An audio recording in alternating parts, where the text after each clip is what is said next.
What's the meaning of CENTCOM?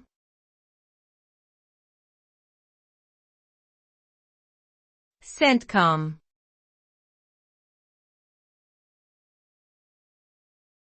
CENTCOM.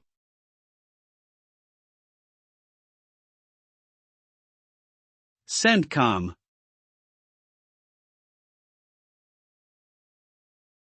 CENTCOM.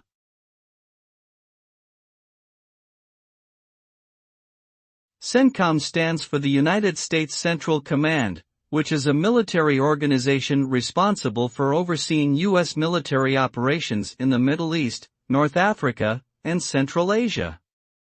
It was established in 1983 and is headquartered in Florida.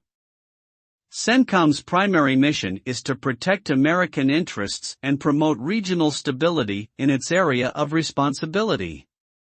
The command has been heavily involved in the wars in Iraq and Afghanistan since the early 2000s and continues to play a key role in maintaining security in the region.